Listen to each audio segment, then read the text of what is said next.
किसका ज्ञान करेंगे? हाँ, स्वर स्वतंत्र वर्ण होते हैं। स्वर कैसे वर्ण होते हैं बेटा? संस्कृत में कहा जाता है स्वरम राजते इति स्वर, स्वतंत्र रूपेण उच्चारण इति स्वर। जिसका हम स्वतंत्र रूप से उच्चारण करते हैं वह क्या कहा जाता है? बोलिए, क्या कहा जाता है? स्वर। अगला, स्वर के मात्रा या उच्चारण के आधार पर 3 प्रकार। कितने प्रकार? 3।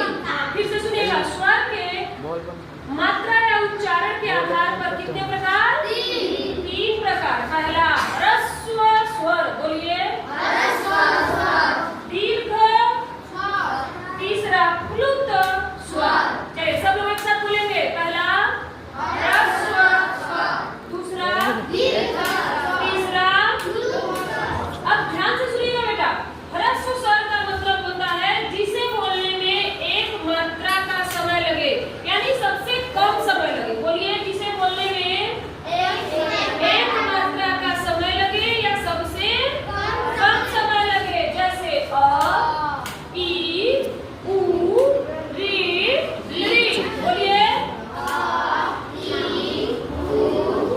हाँ, और फिर आगे दीर्घ स्वर का मतलब जिसे बोलने में 2 मात्रा का टाइम लगे और दुगना समय लगे। 2 मात्रा का टाइम और समय कितना लगे?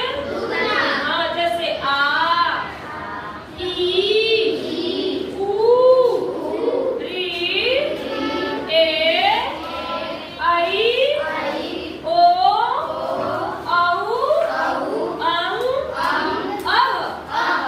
और प्लुत स्वर का मतलब होता है जिसे बोलने में 3 मात्रा का टाइम लगे। कितने मात्रा का? 3। और 3 समय लगे। कितना समय लगे? हाँ, इसीलिए हमें कोई भी स्वर वर्ण या कोई भी अक्षर वर्ण प्लुत हो सकता है, बस उसके आगे ये 3 का लिखना होगा। हिंदी में हम लोग ऐसे ही 3 का लिखते हैं। कैसे बेटा? और 3 बार उच्चारण भी करना होगा। जैसे ओम, बोलिए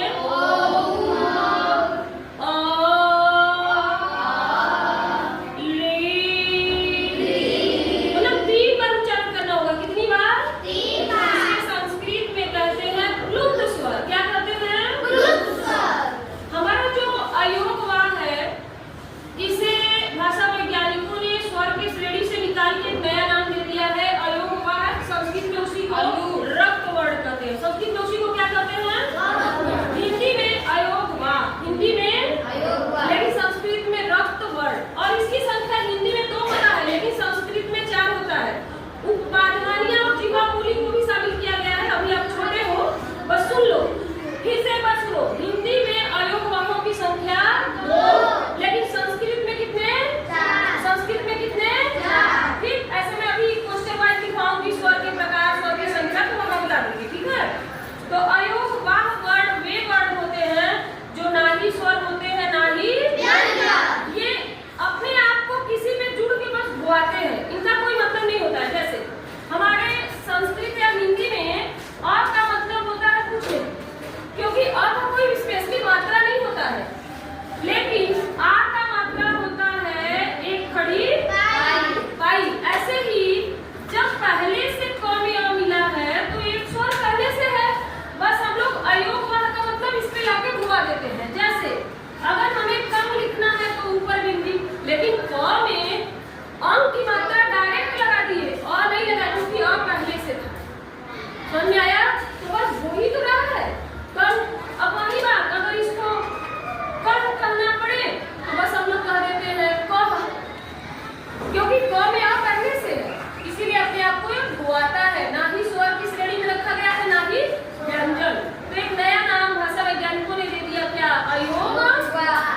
अयोगवाह बिना योग का भी वहन कराए, यानी काम चलाए। और ज्यादा से ज्यादा इसका प्रयोग हिंदी भाषा में न होकर के संस्कृत में होता है। किस भाषा